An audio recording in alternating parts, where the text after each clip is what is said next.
Hello. Yes, Rajat, how are you? nice, sir. Definitely good, sir. Okay. First of all, Rajat, a very congratulations for securing 11th rank in Haryana Civil Services. Thank you, sir. Okay. And I just want to welcome you to our this discussion. इसमें पहले मैं बता देना चाहता हूँ रजत के बारे में एंड रजत ने इस साल हरियाणा में 11th रैंक सिक्योर करी है और इनका ऑप्शनल जो था वो था एग्रीकल्चर। तो मेजरली हम इसमें डिस्कस करेंगे कि व्हाट वाज द स्ट्रैटेजी जो रजत की रही थी जीएस को लेके मेंस को लेके and how did he proceed about it और majorly we will be discussing जो स्टूडेंट एग्रीकल्चर को प्रिपेयर करना चाहते हैं for their mains as an optional तो उनको कैसे प्रोसीड करना चाहिए, क्या सोर्सेज हो सकते हैं, कहाँ से क्लासेस कर सकते हैं, टेस्ट सीरीज क्या हो सकती है और एग्रीकल्चर क्यों एक बेटर ऑप्शन है या फिर किन के लिए एक बेटर ऑप्शन है और किन के लिए नहीं भी है। तो we will be discussing each and everything in detail. So shall we start with the discussion Rajat? Yes, sir. Yes, sir. Okay. Rajat, first of all, briefly tell us about yourself, about from where do you put up and about your family and your journey of civil services, how it started. Yes, sir. तो sir सबसे पहले मैं मतलब Hisar district जो हरियाणा में है वहां से बिलोंग करता हूँ। वहाँ पे एक टाउन है मंडी आदमपुर। तो ओरिजिनली मैंने मेरी 10th तक की एजुकेशन वहीं से की थी। और 10th के बाद जो चौधरी चरण सिंह हरियाणा एग्रीकल्चरल यूनिवर्सिटी है हिसार में, उसमें एक 2+4 एक प्रोग्राम होता है, इंटीग्रेटेड प्रोग्राम, जिसमें +1 +2 और उसके बाद बीएससी एग्रीकल्चर करवाते हैं। उसके लिए एंट्रेंस टेस्ट होता है, तो वो दिया, फिर वहां सिलेक्शन हो गया। Okay. 6 साल फिर मैंने वहां पढ़ाई की है, एग्रीकल्चर बीएससी एग्रीकल्चर ऑनर्स। और उसके बाद फिर मैंने फुल फ्लेज्ड तैयारी स्टार्ट कर दी थी। एचसीएस में पहला अटेम्प्ट था मेरा। और सिविल सर्विसेज के मैं अटेम्प्ट स्टार्टिंग से दे रहा हूँ, मतलब 2021 के बाद से Okay. ये। Okay. रजत, ये काफी अनयूजुअल सा है मोस्टली जो हम देखते हैं हमारी सोसाइटी में भी कि जनरली स्टूडेंट जो हैं वो अभी भी मतलब when I did my 12th तब भी यही ट्रेंड था, आजकल भी काफी हद तक है कि या तो आप मेडिकल की तरफ जाते हैं या नॉन मेडिकल की तरफ जाते हैं and choosing agriculture for your graduation. तो आपने ऐसा क्यों किया? पहले जो जहां मैं रहता था, वहां हमारी कॉलोनी में एक जो मेरे स्कूल में सीनियर थे, तो हम्म। उन्होंने पिछले साल वहाँ एडमिशन लिया था। तो उस टाइम ऐसा था कि भी वहाँ अगर एग्रीकल्चर में चले जाते हो तो एक गवर्नमेंट जॉब जो होती है वो सिक्योर हो जाएगी। कि जैसे हमारे हर साल एग्रीकल्चर फील्ड ऑफिसर की पोस्ट निकलती हैं, मतलब ओके। जॉब सिक्योरिटी काफी अच्छी है। तो ओके। मेनली स्टार्टिंग तो सोचा नहीं था। और इसके अलावा क्या था कि बायोलॉजिकल साइंसेज में मेरा पहले से इंटरेस्ट था।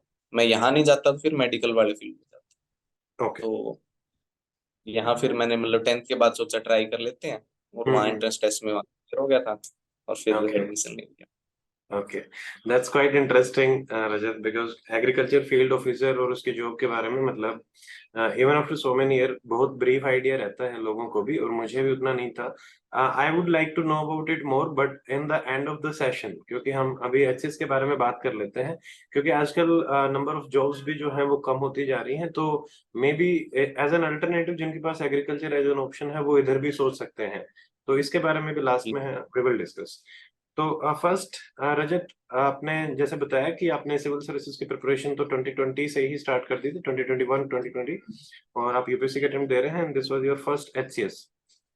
या तो आपने जैसे जीएस के बारे में पहले बात कर लेते हैं कि जीएस प्री को आपने कैसे अप्रोच किया एंड देन उसके बाद मेंस की कैसे आपने स्ट्रेटेजाइज किया, क्या आपने दोनों को सेपरेटली तैयार किया था या फिर आप शुरू से ही कंबाइन प्रिपरेशन में चल रहे थे? तो शुरू में सर ऐसा था कि स्टार्टिंग में मतलब ऐसा बिल्कुल ऐसा नहीं था कि प्रीलिम्स और मेंस के लिए अलग से पढ़ना है। कि एक हम्म। बार सिलेबस देख लिया और सिलेबस के अकॉर्डिंग जो बेसिक बुक्स है वो कवर कर ली। पर पहला प्रीलिम्स मैंने दिया था सिविल सर्विसेज का 2021 में, जस्ट ग्रेजुएशन के बाद। ओके। तो उसमें नहीं हुआ था, उसमें मैं लगभग 10 मार्क्स कम रह गए थे। तो उसके बाद मैंने रियलाइज किया कि थोड़ा प्रीलिम्स की प्रिपरेशन थोड़ी अलग है, सिलेबस सेम है, हम्म। पर क्या होता है कि प्रीलिम्स के जैसे current affair, for example current affair की बात करते हैं, हम्म। करंट अफेयर में प्रीलिम्स के लिए थोड़ा फैक्ट्स पे थोड़ा सा ज्यादा ध्यान देना होता है, मेंस में वो उतने रेलेवेंट नहीं रहते, थोड़ा बहुत डाटा के अलावा।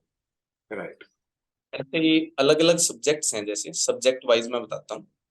जैसे ज्योग्राफी है, ज्योग्राफी में +1 +2 की जो एनसीईआरटी बुक है वो स्टैंडर्ड है, वो प्री के लिए भी है, मेंस के लिए भी है। राइट। हिस्ट्री है, हिस्ट्री में जो बुक्स हैं स्टैंडर्ड बुक्स हैं, जैसे स्पेक्ट्रम होगी या फिर जो पुरानी एनसीईआरटीज हैं, वो प्री के लिए ज्यादा रेलेवेंट हैं, मेंस के लिए कम रेलेवेंट है। Mains right. में 2-3 क्वेश्चन आते हैं आर्ट एंड कल्चर से, हम्म। तो मेंस के लिए थोड़ा सा अलग देखना पड़ता है कि मेंस के स्पेसिफिक कोई नोट्स हो या फिर उन्हीं में से नोट्स बना लिए जाएं, बस उतना ही पढ़े, पूरा न पढ़े हिस्ट्री। राइट। पॉलिटी में जैसे बात करें तो पॉलिटी में लक्ष्मीकांत प्री में भी आती है, मेंस में भी आती है, पर हम्म। इसके अलावा जीएस2 में काफी सारे टॉपिक्स हैं वो बच जाते हैं, तो हम्म। उनके लिए स्पेसिफिक प्रिपेयर करना पड़ता है। राइट। जीएस3 में जैसे इकोनॉमिक्स है, इकोनॉमिक्स बेसिक जो इकोनॉमिक्स है वो प्रीलिम्स में आती है, वो मेंस में नहीं आती। हम्म। जैसे ये कॉन्सेप्ट इन्फ्लेशन वगैरह से रिलेटेड कॉन्सेप्ट्स हैं। और जो एग्रीकल्चर का पार्ट है वो प्रीलिम्स में अलग तरीके से आता है, मेंस में थोड़ा सा अलग तरीके से आता है, जर्नलिस्टिक आता है। हम्म। साइंस एंड टेक है, फैक्ट ओरिएंटेड होती है प्रीलिम्स में, जबकि मेंस में मतलब जो टॉपिक आएंगे वो पहले से दो तीन टॉपिक होते हैं, 2-3 या 4 टॉपिक हो जो ईयर में चल रहे हैं, बस वही प्रिपेयर करने होते हैं होलिस्टिकली मेंस के लिए। तो ऐसे अलग अलग रहते हैं कि थोड़ा सा अलग प्रिपेयर करना पड़ता है बेसिक बुक्स के अलावा। तो इसमें मोटे मोटे तो आपने सोर्सेज बता दिए हैं रजत, बट अभी मैं एक चीज देख रहा हूँ, मतलब सोर्सेज सब लोग यही ही लगभग फॉलो कर रहे हैं, बट अनसर्टेनिटी भी काफी बढ़ रही है। काफी सवाल जो हैं वो अलग अलग सोर्सेज से भी आ रहे हैं और हमें भी नहीं पता कि कहाँ से आ रहे हैं। तो how should we go about it, what should be the approach to handle those kind of question in preliminary, क्योंकि मेंस में कम चांसेस होते हैं बट प्री में ज्यादा आते हैं। तो सर पहले जैसे आप मतलब जो प्रिपेयर करना चाहते हैं वो एक बार हम्म। पुराने पेपर्स देखें, और उनमें से क्या होता है कि अगर आप पहले थोड़ा बेसिक कवर कर लें फिर पुराने पेपर्स देखें, तो उसमें क्या होता है कि लगभग 100 क्वेश्चंस हैं, 100 में हम्म। से 70 के आसपास, 70-80 के आसपास ऐसा होगा कि लगभग उन्हीं सोर्सेज में से आ रहे हैं, बेसिक सोर्सेज। हम्म। 20 क्वेश्चंस वेरी कर जाते हैं, जो हर बार वेरी करते हैं, पता नहीं कहाँ से आते हैं। हम्म। फोकस मेरे हिसाब से जो मैंने स्ट्रेटजी अपनाई कि 70-80 क्वेश्चन से सिर्फ उन्हीं पे करें, बाकियों के बारे में मतलब चिंता ही छोड़ दें, भी वो क्वेश्चंस नहीं नहीं ही होने वाले। राइट। क्योंकि जो कॉस्ट बेनिफिट है कि उसके लिए 10 बुकें पढ़ें, 2 क्वेश्चंस हो, तो फिर फायदा नहीं है। हम्म। तो मैंने ये किया कि बेसिक बुक्स को ही बार बार रिवाइज किया, ताकि मैं वो वाले क्वेश्चन उनमें एक्यूरेसी बढ़ जाए, और हम्म। उनमें थोड़े बहुत तुक्के से या फिर थोड़ा सा कॉमन सेंस लगा के 5 में से 2 क्वेश्चन भी अगर मैं 2 या 3 क्वेश्चन ठीक कर पाता हूँ तो वो फिर ओवरऑल मार्क्स बढ़ा। राइट। ये काफी सिंपल सा लेसन है, बट बहुत सारे लोग ना जो स्टूडेंट हैं इसको समझ नहीं पाते और they just try to diversify the resources, उससे जैसे आपने कहा ना कॉस्ट बेनिफिट, तो उन्हें लगता है कि चीजें कंप्लीट हो गई हैं, बट अगली बार पता चलता है कि क्वेश्चन वहां से नहीं कहीं और से आ गए, तो हम वहीं यस, रह जाते हैं जहां से हमने स्टार्ट किया। तो वो वाले वही बिल्कुल है, जो सिंपल क्वेश्चन है वो आप ठीक कर लो और जो टफ है उनको रहने दो, बट वहां पे प्रिसाइजनेस बढ़ाएं, बार बार रिवीजन करें, वो ज्यादा बेनिफिट रहेगा। एंड आपने बिल्कुल। बिल्कुल सही इसको सही टारगेट, मतलब बिल्कुल सही तरीके से एड्रेस किया है। तो उसके अलावा रजत, जैसे प्रीवियस पेपर के बारे में आपने बताया, बट अदर देन दैट जैसे प्री में और मेंस में टेस्ट सीरीज की कितनी रेलेवेंस आपको लगती है और कब स्टार्ट करनी चाहिए? सर टेस्ट सीरीज के बारे में सर मेरा ओवर द इयर्स थोड़ा सा चेंज हो गया है, कि पहले मैंने टेस्ट सीरीज की थी। क्या होता है कि जनरली जो टेस्ट सीरीज हैं वो बहुत ही प्रिसाइज होनी चाहिए, कि मतलब यूपीएससी वाले स्टैंडर्ड के हिसाब से हम्म। लगभग 90% जो टेस्ट सीरीज हैं वो उस हिसाब से नहीं बनी होती। हम्म। अगर मतलब पहले तो आप फोकस होना चाहिए कि आप प्रीलिम्स जो प्रीवियस ईयर के पेपर्स हैं प्रीलिम्स के, उनको आप अच्छे से देखें, 10 साल वाले पेपर, उनको सोल्व करें, बार बार पढ़ें, 10 बार पढ़ लें से। हम्म। उसके बाद आप टेस्ट सीरीज देखें कौन सी रेलेवेंट लग रही है आपको। आप राइट। नाम पे मत जाइए, आप बड़े बड़े नाम देख लेते हैं, मतलब उनकी टेस्ट सीरीज उतनी रेलेवेंट नहीं रहती। तो आप उनको टेस्ट सीरीज को खुद देखिए, उनके क्वेश्चंस देखिए, अगर जो टेस्ट सीरीज आपको ठीक लगती है उसके लिए फिर आप कम से कम, जैसे प्रीलिम्स मई में होना है तो आप जनवरी या फेब में वो टेस्ट सीरीज लगानी स्टार्ट कीजिए। आप कम से कम 1-2 महीना पहले या 1 महीना पहले कम से कम आप टेस्ट सीरीज खत्म करिए, उस टेस्ट सीरीज को रिवाइज करिए। फिर मेन न्यूज वहाँ है कि जो क्वेश्चंस आए हैं उनकी एक्सप्लेनेशन है, उनको आप रिवाइज कीजिए ताकि उससे रिलेटेड कुछ आता है। मतलब वो सेम क्वेश्चन तो नहीं है वाला, पर रिलेटेड कुछ आता है तो आप वहाँ सोल्व कर पाओ। राइट। मतलब जो इंफॉर्मेशन है उसको डिराइव किया जाए और वो अगर एग्जाम में आती है तो so you should be able to answer it, ताकि आप उसको भी as is, a note formation के लिए यूज कर सकते हो। तो मान लो कुछ क्वेश्चन बिल्कुल। करें, 10-15 क्वेश्चन हमें मिल रहे हैं जो एक्स्ट्रा हैं, उनको नोट किया और फिर बाद में रिवाइज कर लिया, तो इस तरीके से हेल्प कर सकते हो। Yes definitely. Okay. And mains के हिसाब से रजत? यस सर, मेंस में रेलेवेंस ज्यादा रहती है टेस्ट सीरीज की, बिल्कुल, मतलब इसमें कोई दो राय नहीं है। मेरा थोड़ा सा अलग था सर, मैंने इस बार टेस्ट सीरीज नहीं दी, एक भी टेस्ट नहीं लिखा था, यूपीएससी वाले के लिए भी, एचएएस वाले के लिए भी। थोड़ा सा मैं रिवीजन पे ज्यादा फोकस करता हूँ, मतलब राइटिंग की, क्योंकि मेरे को पिछले अटेम्प्ट में मैंने इतनी राइटिंग कर ली थी कि मेरे को लग रहा है कि मैं ठीक ठाक लिख लेता हूँ। पर जनरली क्या है कि 90% केसेस में ये नहीं होता कि बच्चे को नॉलेज अच्छी होती है, एस्पिरेंट जो है उनको नॉलेज बढ़िया होती है, पर वो लिख नहीं पाते। तो उस केस में टेस्ट सीरीज की रेलेवेंस मेंस के लिए बहुत ज्यादा है, मतलब बहुत ही ज्यादा है। आप जितने टेस्ट लिखे उतने कम है।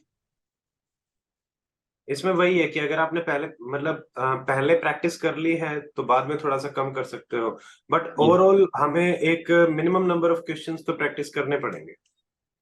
बिल्कुल आपके बिल्कुल अकॉर्डिंग कितने हो सकते हैं वो क्वेश्चन? मान लो मेंस के हम मान लो प्रीवियस पेपर को सोर्स लेके चलते हैं या टेस्ट सीरीज को भी सोर्स लेके चलते हैं, तो जीएस में जैसे हमारे पास 20 क्वेश्चन आए इस बार, 10-10 नंबर के आए, तो अगर उसी पैटर्न में ही रखें तो लगभग कितने क्वेश्चन बच्चों को अटेम्प्ट करने चाहिए, मतलब एक अच्छी फाउंडेशन के लिए आंसर राइटिंग के हिसाब से? सर, अ, इसके लिए सर लगभग, मतलब 100 से 150 के बीच में कम से कम करें, इतना तो होना चाहिए सर। ये मतलब मिनिमम है अगर आपने पहले कर रखी है, मतलब पहले आता है, तो आप थोड़ा कम हम्म। कर सकते हैं, मतलब 3 टेस्ट से भी काम चल जाएगा, आप 50-60-100 क्वेश्चन कर लें। पर लगभग आप 150 लेके चलें कि इतने आप करें तो अच्छा रहेगा। क्योंकि कई बार हमें ये डाउट रहता है कि पता नहीं बहुत सारे टेस्ट दे देंगे तो पता नहीं कितना इम्प्रूव हो जाएगा, बट इवन आई बिलीव कि अगर आप एक भी टेस्ट दे रहे हैं उसमें जो भी कमियां हैं उसको दूसरे में इम्प्रूव करें, फिर तीसरे में, फिर चौथे में। और जैसे आपने 100 कहा, 5 टेस्ट के बाद ना अगर हम 20-20 क्वेश्चन भी लेके चलते हैं तो एक सब्सटेंशियल नॉलेज हो जाती है कि आप कहाँ पे लैग कर रहे हो। अगर आप टाइम मैनेजमेंट में बिल्कुल। कर रहे हो या फिर आप कंटेंट में लैग कर रहे हो तो उस हिसाब से आप इम्प्रूव कर सकते हैं। ठीक है। ओके। इम्प्रूवमेंट। राइट। तो रजत, हम अब मेन चीज डिस्कस करना चाहेंगे। जैसे आपका ऑप्शनल एग्रीकल्चर था and I was going through the marks also, तो देयर वर 2 स्टूडेंट, एक आई थिंक ऋतु हैं, एक आप हैं, जो एग्रीकल्चर ऑप्शनल से सेलेक्ट हुए हैं, and your score was 132 I think, right? And that's a good score, क्योंकि इस बार मैथमेटिक्स के स्कोर काफी हाई गए हैं और सोशियोलॉजी और बाकी जो ह्यूमैनिटीज के ऑप्शन हैं उनमें बच्चे 120 से ज्यादा स्कोर नहीं कर पाए और वो 90 और 110 के आसपास रह गए हैं। तो 132 भी अच्छा स्कोर रहा है। और जो सेकंड स्टूडेंट है उनका भी 112 स्कोर था। तो इसमें सबसे पहले तो मैं ये पूछना चाहता हूँ, अगर आपको एक ब्रीफ आइडिया है कि कितने स्टूडेंट थे जिन्होंने एग्रीकल्चर ऑप्शनल से मेंस लिखा था, क्योंकि ये भी जानना जरूरी है। 2 नंबर कम लगता है बट हो सकता है कि नंबर ऑफ स्टूडेंट ही कम हुए हों अपीयर, क्योंकि ऑप्शनल भी एक रेयर सा ऑप्शनल है ये। अराउंड 15 to 20 रहे होंगे सर, मोर अराउंड 15। ठीक है। मतलब अगर हम 20 भी मानते हैं तो इट कम्स अराउंड 10% के आसपास, और 15-20। ठीक, सो दैट्स मतलब ठीक है, ये एक अच्छा वो माना जा सकता है। क्योंकि कई बार हमें लगे कि मान लो देने वाले बच्चे 60 हैं, तब अगर 2 सेलेक्ट हो रहे हैं तो वो एक बहुत ही कम परसेंटेज में चला जाता है। बट अगर कई बार क्या होता है कि देने वाले भी 3-4 होते हैं और सेलेक्ट होने वाले भी 2-3 होते हैं, तो वो परसेंटेज बहुत ज्यादा लगता है। बहुत सारे स्टूडेंट इस वजह से भी ऑप्शन चूज कर लेते हैं, तो उनके लिए भी ये जानना जरूरी है, क्योंकि मेडिकल साइंस ऑप्शनल का भी जो सिलेक्शन परसेंटेज है यूपीएससी में काफी हाई रहता है। बट अगर हम इस बार यस। का ट्रेंड देखते हैं ना, तो जो लास्ट टाइम था, मेडिकल साइंस से ऑप्शनल से काफी स्टूडेंट सेलेक्ट हुए थे, इवन एग्जीक्यूटिव में भी, बट इस बार एक भी स्टूडेंट मेडिकल साइंस का क्वालिफाई नहीं कर पाया। So that is also very interesting जो इस बार के हिसाब से चल रहा था। तो ऑप्शनल बहुत ही उस हिसाब से डिसाइड करना है कि मतलब जो आपके लिए सुटेबल हो। तो रजत, आपने एक तो आपका बैकग्राउंड हो गया, ये चीज तो समझ में आ ही रही है कि आपने इस वजह से एग्रीकल्चर चूज किया। बट अगर आप एज अ स्टूडेंट, मान लो कोई फ्रेश स्टूडेंट आपसे जानना चाहता है कि मुझे एग्रीकल्चर ऑप्शनल लेना चाहिए या नहीं लेना चाहिए, तो वो किन पॉइंट्स पे एनालाइज करके ये डिसाइड कर सकता है? Yes. अगर एग्रीकल्चर बैकग्राउंड नहीं है तो अगर आपका बायोलॉजी से रिलेटेड कोई भी बैकग्राउंड है, जूलॉजी हो, बॉटनी है, तो बहुत ही बढ़िया है, मतलब वो सेम ही है लगभग एग्रीकल्चर। और भी कोई भी बायोलॉजिकल साइंस या इवन मेडिकल साइंस में भी बैकग्राउंड हो, आपको आपने बायोलॉजी मतलब +1 +2 वाली पढ़ी हो कभी ना कभी, तो आप ले सकते हो एग्रीकल्चर, नो डाउट। क्योंकि इसमें जैसे, जो मैं बायोलॉजी क्यों कह रहा हूँ, कि इसमें जो जेनेटिक्स एंड प्लांट ब्रीडिंग का पार्ट है हम्म। उसमें आपको बायोलॉजी की जरूरत पड़ती है। इसके अलावा जो पार्ट है वो जनरल पार्ट है, कि आप जैसे कोई भी सोशल साइंस या कोई भी साइंस जनरलिस्टिकली पढ़ते हैं तो वैसा ही है, कोई मतलब ज्यादा टेक्निकल नहीं है। तो थोड़ा पार्ट है उसको, उसके लिए आपको मतलब थोड़ा सा बैकग्राउंड हो तो अच्छा है। हम्म। अगर बैकग्राउंड नहीं है तो आपका टाइम बढ़ जाता है, मतलब कि आपकी प्रेपरेशन का टाइम बढ़ जाएगा। आप फिर भी ले सकते हैं। एग्रीकल्चर क्या है कि इसमें जो सारे सब्जेक्ट्स हैं उनको टच टच किया जाता है, कोई हम्म। भी बायोलॉजी, केमिस्ट्री, फिजिक्स सभी को टच किया जाता है इसमें। तो ऊपर ऊपर से है, कोई ज्यादा टेक्निकल भी नहीं है। उसके बाद आप देखना चाहें जैसे एचसीएस में स्पेसिफिकली क्यों लेना चाहिए। यूपीएससी में तो बहुत सारे ऑप्शन है, वो अच्छा स्कोर करते हैं, एग्रीकल्चर का इतना अच्छा स्कोर नहीं रहता यूपीएससी में। Okay. एचसीएस में क्योंकि ये टेक्निकल भी है और जनरल भी है, तो तैयारी करना आसान है और नंबर हम्म। प्रोपोर्शनेटली थोड़े ज्यादा मिल जाते हैं। क्योंकि टेक्निकल वालों को तो तैयारी भी ज्यादा करनी पड़ती है, जैसे मैथ्स वाले हैं उनके नंबर इसलिए आते हैं, भी तैयारी भी करनी पड़ती है, फिर टेक्निकल है तो नंबर आ जाते हैं। तो राइट। एग्रीकल्चर में थोड़ा सा सॉफ्ट चीज है कि आप तैयारी भी कम करो, नंबर भी ठीक ठाक आ जाएंगे। तो इन चीजों को आप कंसीडर कर सकते हो एग्रीकल्चर लेने से। ओके। और किन को नहीं लेना चाहिए रजत? मान लीजिए कई बार जस्ट आउट ऑफ इंटरेस्ट भी कई लोग सोचते हैं कि एग्रीकल्चर में इंटरेस्ट है, सिलेबस देखा तो इंटरेस्ट आया, तो उनके लिए क्या सलाह रहेगी आपकी कि वो कैसे प्रोसीड कर सकते हैं? सर एक चीज है कि आप अगर बायोलॉजी, अगर आप जेनेटिक्स खास कर ये बायोलॉजी होती है, मतलब ये आप अगर नहीं पढ़ सकते, नहीं पढ़ी जाती, तो आप मत लीजिए। क्योंकि 50% के लगभग क्वेश्चंस आते हैं और एचसीएस वाले तो ज्यादा देते हैं इसमें से बल्कि। ओके। तो ये नहीं पढ़ सकते तो आप मत लीजिए। अगर आप ये पढ़ सकते हो तो आप डेफिनेटली ले सकते हैं, इसमें मतलब कोई दूसरी सोचने की बात ही नहीं है। ठीक। तो रजत, ये तो अपना डिस्कशन हो गया। अब जैसे सोर्सेज के बारे में कुछ बताइए कि आपने क्या सोर्सेज फॉलो करे थे और वो सोर्सेज कहाँ से अवेलेबल हो सकते हैं? तो सबसे पहले मैं सब्जेक्ट वाइज चलता हूँ विद इन एग्रीकल्चर। ओके। पहला है होता है जेनेटिक्स इसमें। तो जेनेटिक्स के लिए एक बीडी सिंह की बुक आती है, बीडी सिंह ऑथर हैं जिनके, तो वो बुक है, उसमें से आप सिलेबस के जो पॉइंट्स हैं उन पॉइंट्स पर उसमें काफी डीप में डिस्कस किया हुआ है। आप वो बुक लीजिए, उसमें सिलेबस के पॉइंट्स देखिए और तैयार कीजिए। ऐसे ही सेम प्लांट ब्रीडिंग की उन्हीं ऑथर की बुक है बीडी सिंह, जेनेटिक्स और प्लांट ब्रीडिंग के लिए वो हो जाती है। उसके बाद जैसे सोइल है, सोइल के लिए एक बुक आती है डीके दास, डीके दास नाम से, डीके दास ऑथर है उनके, उनकी सोइल की बुक है, आप वो सेम सिलेबस में से पॉइंट्स देखिए, उस बुक में से कीजिए। ऐसे इसके अलावा जो बच जाते हैं उनके लिए टीएनएयू, तमिलनाडु एग्रीकल्चरल यूनिवर्सिटी, और आंध्र प्रदेश की एक यूनिवर्सिटी है एग्रीकल्चर यूनिवर्सिटी, अंग्राऊ, ANGRAU, इनके नोट्स ऑनलाइन अवेलेबल रहते हैं। इनके जैसे मैनुअल्स होते हैं हर एक सब्जेक्ट के, विद इन एग्रीकल्चर जो 10-15 सब्जेक्ट हैं उनके, तो सिलेबस में से पॉइंट्स देखिए, वो मैनुअल देखिए और उस पॉइंट पे प्रिपेयर कीजिए। आप नोट्स पढ़ने के बजाय मेरे अकॉर्डिंग, क्योंकि मैंने भी ऐसे किया था कि, और जैसे मार्केट में नोट्स अवेलेबल होते हैं उनकी बजाय आप खुद पढ़कर नोट्स बनाएंगे तो एक थोड़ी ग्रिप है वो इसमें काफी बढ़ जाती है। हम्म। नोट्स में मतलब फिर रट्टा लगाने वाली बात हो जाती है, मतलब थोड़ा एग्रीकल्चर में समझना भी पड़ता है, तो वो समझने वाला एस्पेक्ट है, कॉन्सेप्ट वाला एस्पेक्ट वो कम रह जाता है अगर आप डायरेक्ट नोट्स पढ़ते हैं तो। वो तो हम जब डिटेल में पढ़ते हैं तभी कंपैरेटिवली ज्यादा समझ में आएगी चीजें। बिल्कुल बिल्कुल। ठीक है। इनसे लगभग मोटा मोटा कवर हो जाता है, मतलब 90% ये कवर हो जाता है।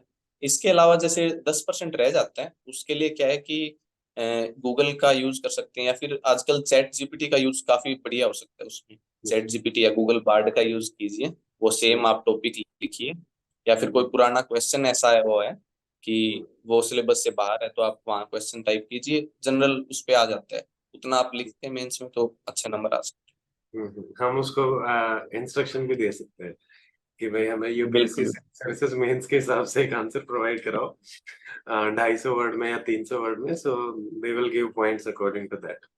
आजकल ये भी यस काफी नया एलिमेंट आ गया है प्रिपरेशन में। यूट्यूब पे भी कोई सोर्सेज हैं रजत जिनको रेफर किया जा सकता है एग्रीकल्चर के हिसाब से? सर, मैंने नहीं यूट्यूब पे देखा, मतलब कोचिंग वगैरह नहीं ली थी मैंने, मतलब बेसिक बुक्स और इन्हीं नोट्स से ही से प्रिपेयर। ओके। तो ये तो आपने तो मेजरली सेल्फ प्रिपेयर किया है अलग अलग सोर्सेज से जो भी आपने बताए। क्या कोई यस। ऐसी भी संस्था है जिसके बारे में आप जानते हो कि भाई जहां से मान लीजिए सारे स्टूडेंट सेल्फ स्टडी का टाइम भी कई बार हमारे पास नहीं होता, but still if they want to refer to that, एक बार वो अगर कांटेक्ट करना चाहें तो आप बता सकते हैं उनके बारे में? यस सर, एक क्लासेस है कृष्णा बुखारे क्लासेस, जो ओके। कृष्णा बुखारे सर हैं, वो शायद अन अकेडमी पे भी पढ़ाते हैं। उनकी ओके। खुद की कोचिंग इंस्टीट्यूशन है दिल्ली में। तो ओके। इसके अलावा एक इनसाइट आईएएस हैं, उनके टीचर हैं एक, एग्रीकल्चर के। तो इनसाइट्स मैंने ऑन इन इंडिया। दोनों, शायद ये इनसाइट्स ऑन इंडिया है, पता नहीं इनसाइट्स आईएएस। ओके। मैंने मतलब ये क्वालिटी वगैरह मेरे को नहीं पता, मतलब कैसा पढ़, पर ये है, मतलब मैंने सुना है। ओके। तो मतलब इन दोनों जगह पे जाके दे कैन इंक्वायर एटलीस्ट कि भाई एग्रीकल्चर का क्या है, उसके बाद वो एक इन्फॉर्म डिसीजन ले सकते हैं कि वहां से पता चला। बिल्कुल बिल्कुल। चलिए, thank you Yes. Rajat for that. And उसके अलावा रजत टेस्ट सीरीज अवेलेबल है क्या एग्रीकल्चर के रिगार्डिंग, या आपने पेपर प्रैक्टिस कहाँ से करा? प्रीवियस ईयर पेपर एचसीएस के अवेलेबल हो जाते हैं या फिर आपने यूपीएससी ही रेफर किया सर, मैंने सर कोई टेस्ट सीरीज नहीं ली, यूपीएससी के लिए भी और एचसीएस के लिए भी, एग्रीकल्चर के लिए। था? ओके। आप जो प्रीवियस ईयर क्वेश्चंस हैं, मोर देन इनफ हैं वो, मोर देन इनफ हैं उनसे। आप अगर प्रैक्टिस करते हैं तो आपको टेस्ट सीरीज की कोई जरूरत नहीं है। जैसे कोई भी ईयर का पेपर उठाइए, वो पेपर आप सोल्व कीजिए, वो आपके लिए टेस्ट सीरीज है, क्योंकि काफी सारे क्वेश्चंस एग्रीकल्चर में रिपीट होते हैं, वन इन वन फॉर्म और अनदर। ओके। बट अगर मान लो आपने पेपर भी लिख लिया, आंसर लिख लिया, then how will you get the feedback? Checking कैसे करेंगे? Self evaluation? यस सर, ये सर कि मेरा एग्रीकल्चर बैकग्राउंड है, तो मुझे मतलब मैं सेल्फ इवेल्युएट कर सकता हूँ। अगर किसी का सेल्फ इवेल्युएशन कोई नहीं कर सकता, तो उसके लिए आप कोचिंग जो टेस्ट सीरीज हैं, जैसे वही जो मैंने क्लासेस बताई थी, उनकी टेस्ट सीरीज भी हैं, उनकी भी ओके। अच्छी टेस्ट सीरीज हैं प्रीवियस ईयर क्वेश्चन में बेस्ड, वो आप ज्वाइन कर सकते हैं, आप इवेल्युएशन करवा सकते हैं। या फिर आई थिंक एग्रीकल्चर यूनिवर्सिटीज के कोई प्रोफेसर को अगर आप जानते हो तो उनसे भी फीडबैक लिया जा सकता है, they can also help in this. वहाँ थोड़ा सा ऐसे रहता है कि सर वो थोड़ा ज्यादा टेक्निकल सेंस में जो गाइडेंस देते हैं कि उनको मतलब जो आंसर चाहिए वो यूपीएससी को नहीं चाहिए, मतलब ओके। ओके। हाँ, यूपीएससी में थोड़ा जनरल आंसर चलता है, वहां ज्यादा टेक्निकल। ठीक है। अभी तक रजत जो आपने सोर्सेज बताए, जैसे बीडी सिंह बताया आपने जेनेटिक्स और प्लांट ब्रीडिंग के लिए, सोइल के लिए DK Das, then Tamil Nadu agriculture university and ANGRAU जो आंध्र प्रदेश की है। उसके अलावा यस। भी कोई जैसे गूगल का आपने बता दिया है, चैट जीपीटी सप्लीमेंट करने के लिए हो सकता है। उसके अलावा भी कोई सोर्स अगर अभी आपको ध्यान आ रहा हो जिसको ब्रीफली या फिर वैसे रेफर किया जा सकता है एज ए रेफरेंस? यस, इसके लिए सर एक एग्री मून वेबसाइट है, ओके। एग्री मून, उसमें भी ऐसे ही मैनुअल अवेलेबल है। उन उसमें कुछ मैनुअल्स तो जैसे टीएनएयू के हैं, अंगराऊ के, इनके ही मैनुअल्स हैं उस साइट पे, कुछ ओके। अलग भी हैं। तो वहां पे भी आप कोई भी मैनुअल जैसे टॉपिक वाइज आप देख सकते हो कि उस मैनुअल में वो टॉपिक है या नहीं, तो वहां से प्रिपेयर कर सकते हो। एक चीज और सर कि एक टॉपिक एक ही मैनुअल या एक ही जगह से करें, ओके। मतलब दूसरी जगह हम न ही जाए तो अच्छा है, क्योंकि सिलेबस काफी ज्यादा वाइड है एग्रीकल्चर का, हम्म। और इतना डेप्थ, जो इतनी डेप्थ है वो रिक्वायर नहीं होती ओके। पेपर में, नॉर्मल ग्रेजुएशन सा लेवल कवर। तक के ही सवाल आते हैं जैसे नॉर्मली बाकी ऑप्शंस? यस तो एक टॉपिक को एक ही मैनुअल से रेफर करके और वन सोर्स ही फॉलो किया जा सकता है? यस। करंट की कितनी रेलेवेंस है रजत एग्रीकल्चर में? क्या करंट से सवाल बन? लगभग कोई सवाल नहीं आता सर, मतलब जीरो के बराबर है। एक आधा सवाल कोई आ जाता है तो अलग बात है, बाकी कोई क्वेश्चन नहीं आता है मतलब करंट से। जो ओके, GS3 में आते हैं वो ऐसे क्वेश्चन नहीं आते। ओके। यूपीएससी में भी नहीं आते या सिर्फ नहीं नहीं, यूपीएससी में भी नहीं आते। ओके, मोस्टली जो सिलेबस उन्होंने दे रखा है वो उसी से ही ज्यादातर पूछ रहे पूरा स्टैटिक। हैं। ठीक है। अ, रजत, मान लो आपका एग्रीकल्चर बैकग्राउंड भी है, ठीक है, यस। और आपने एग्रीकल्चर ऑप्शन भी ले लिया, बट अगर आप एग्रीकल्चर ऑप्शन नहीं लेते और कोई और ऑप्शन चूज करते, तो ये सवाल इसलिए भी इम्पोर्टेंट है कि मान लो कोई भी स्टूडेंट किसी भी बैकग्राउंड का है, वो अपने बैकग्राउंड के अलावा अगर किसी ऑप्शन को चूज करना चाहे तो how should he proceed about it, कि क्या क्या चीजों को देख के वो दूसरे ऑप्शन के बारे में सोच सकते हैं? इसमें सर दो तीन एलिमेंट्स हैं। एक तो सबसे पहले आप उस चीज को पढ़ पाते हो या नहीं पाते, मतलब टेक्निकल सेंस में आप उतने कैपेबल हो या नहीं हो, क्योंकि टाइम लिमिटेड है, उस लिमिटेड टाइम में आप कवर कर सकते हो नहीं कर सकते। और उसमें इंटरेस्ट भी एक एलिमेंट रहता है बिल्कुल। उसके बाद जो दूसरा एलिमेंट रहता है कि आप वहां नंबर स्कोर कितना कर पा रहे हैं भी बच्चे, और यूपीएससी में या HCS में। जैसे PSIR या सोशियोलॉजी ये ऑप्शनल है, एंथ्रोपोलॉजी यूपीएससी में अच्छा स्कोर रहता है, इनका काफी अच्छा स्कोर रहता है अगर आपने अच्छी तैयारी की है, पर HCS में नहीं रहता। HCS में टेक्निकल जो ऑप्शनल है उनका स्कोर सही रहता है। अब दूसरा ये देखिए कि नंबर कहाँ कितने आ रहे हैं, अगर आप यूपीएससी या HCS किसी की भी प्रिपरेशन कर रहे हैं। HCS के लिए मैं कहूंगा कि टेक्निकल ऑप्शनल चूज कीजिए, अच्छा रहता है कि नंबर आते हैं, मतलब नॉर्मल प्रिपरेशन के साथ भी नंबर आते हैं। और सोशल साइंसेस में नंबर कम दे रहे हैं जब तक, मतलब जो अ, उसको क्या कहते हैं सर, कोई भी बैलेंस चेंज? करते हैं नंबर। हाँ, मॉडरेशन एंड स्केलिंग के हिसाब से। मॉडरेशन और स्केलिंग जब तक नहीं होती तब तक इतने ही, मतलब टेक्निकल ऑप्शनल सही है। यूपीएससी के लिए मतलब social sciences, sociology, anthropology, political science and IR ये सब अच्छे हैं। अगर आपका थोड़ा इंटरेस्ट है तो ये ऑप्शनल ज्यादा बेटर है, technical optionals. Right. But still एक मैं थोड़ा सा ऐड करना चाहूंगा रजत, जो आपने बताया I agree with this, but कई बार क्या होता है कि जैसे इस वजह से मतलब फिर भी आपको एक इन्फॉर्म डिसीजन ऐसे लेना है, क्योंकि जो पैटर्न रहता है ना यूपीएससी या फिर एचसीएस या स्टेट सिविल सर्विसेज में, वो कंटिन्यूअसली इवोल्व होता रहता है। तो कई बार हम जो सोच के चलते हैं नेक्स्ट ईयर डिफरेंट हो जाता है। तो ज्यादा इंपॉर्टेंट ये है कि आपका इंटरेस्ट किस में है, और सेकंड कि अगर मान लो आपको प्रिपरेशन करनी है, उसके सोर्सेज आपको प्रिसाइजली पता हो, और मान लो अगर आप खुद प्रिपेयर कर रहे हैं तो गुड इनफ, नहीं तो कहीं से भी अगर आपको हेल्प मिल सकती है तो वो कहाँ से हो सकती है, क्योंकि आंसर राइटिंग प्रैक्टिस के हिसाब से भी, प्रीवियस ईयर पेपर के हिसाब से भी, तो इन चीजों को एनालाइज करके भी एक बेटर डिसीजन लिया जा सकता है। ओके बिल्कुल। Rajat, that was a very interesting discussion. Agriculture का भी हमने लगभग डिस्कस कर लिया है, यूपीएससी का भी।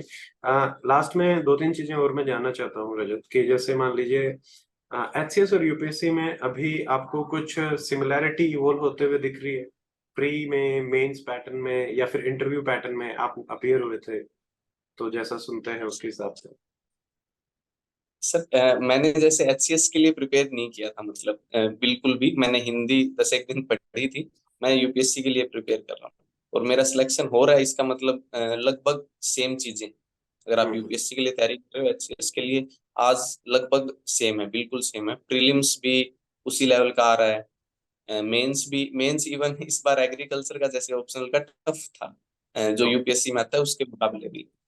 ओके। और इंटरव्यू जो था बिल्कुल सेम लेवल का, मैंने दोनों इंटरव्यू दिए हैं, यूपीएससी का भी दिया है। बिल्कुल वैसी डिस्कशन, वैसी जो इंटेलेक्चुअल डिस्कशन होती है वैसी वहां हुई थी यूपीएससी में, HCS में। तो अगर आप प्रिपेयर कर रहे हैं यूपीएससी के लिए, डेफिनेटली आप HCS के लिए प्रिपेयर कीजिए। ओके। एंड कई बार एक ये सवाल भी दिमाग में आता है कि जैसे ट्रेडिशनली अगर हम देखते हैं तो एचसीएस को प्रिपेयर करने वाले स्टूडेंट डिफरेंट थे, यूपीएससी को प्रिपेयर करने वाले डिफरेंट थे, but in the last 4-5 years what I have observe is कि जो स्टूडेंट्स है वो कॉमन होते जा रहे हैं। तो जो पहले स्टेट यस टीचर्स सर। को टारगेट करते थे, उन स्टूडेंट्स को अभी थोड़ा सा एक ये रह रहा है कि मतलब उनका सिलेक्शन हो पाएगा या नहीं हो पाएगा। तो व्हाट विल यू से फॉर दोज स्टूडेंट्स? सर जो एचसीएस को टारगेट करते हैं सर, उनके पास एज होता है।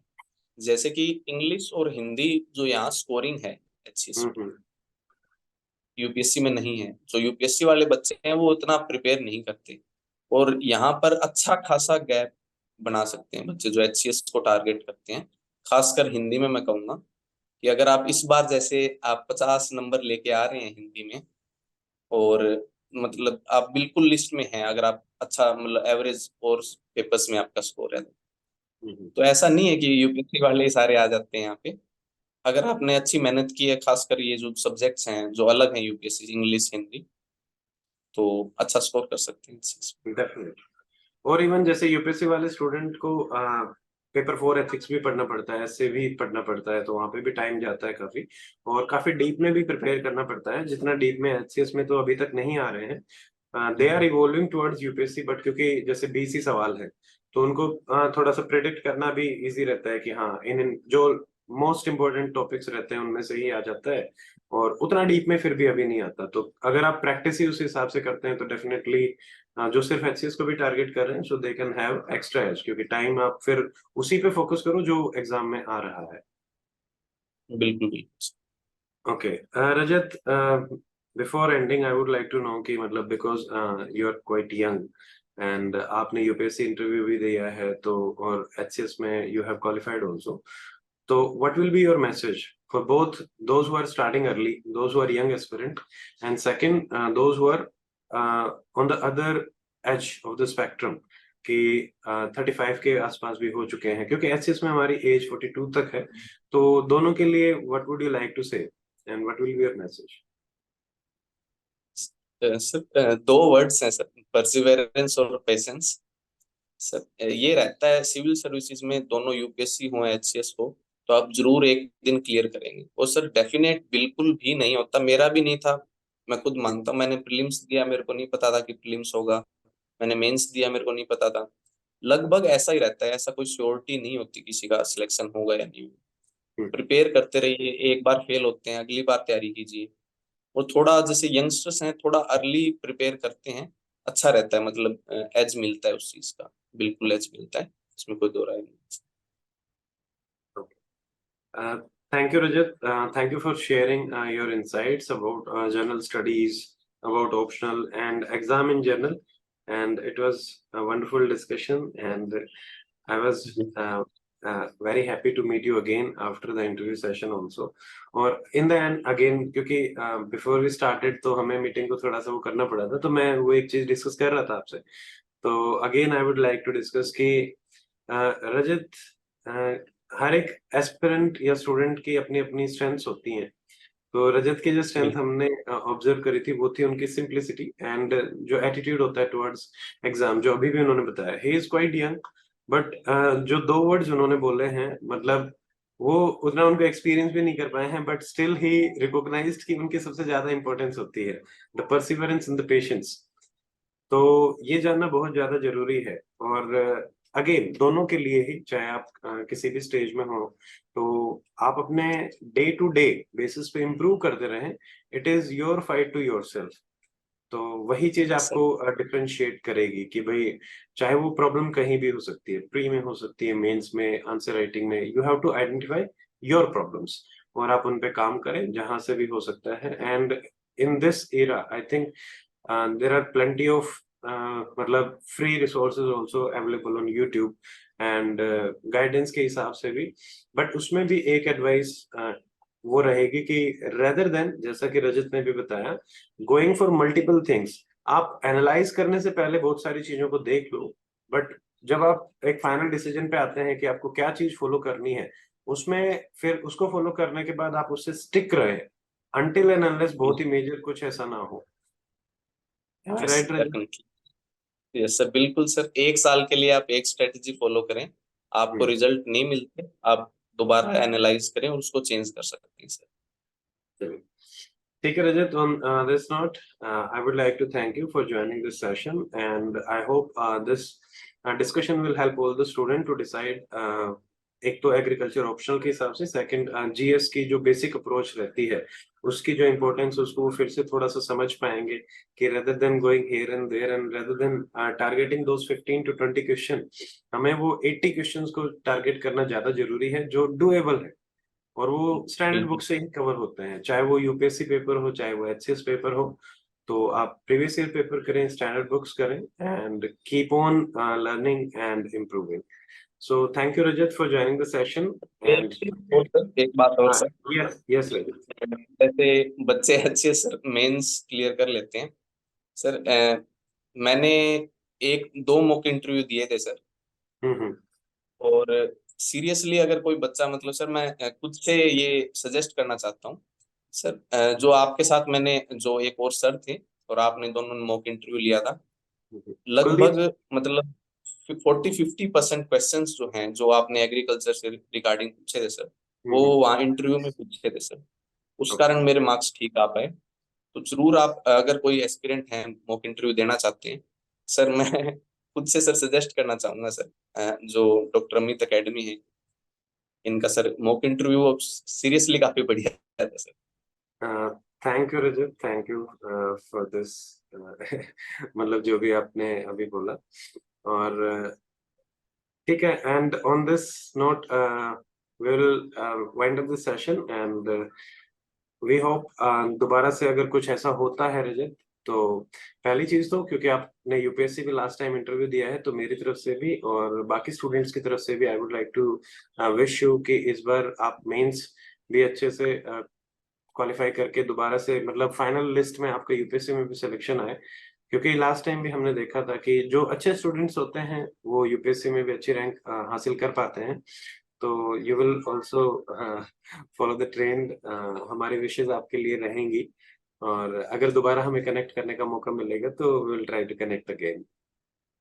Okay thank Rajat, you sir. Thank thank you for connecting and take care.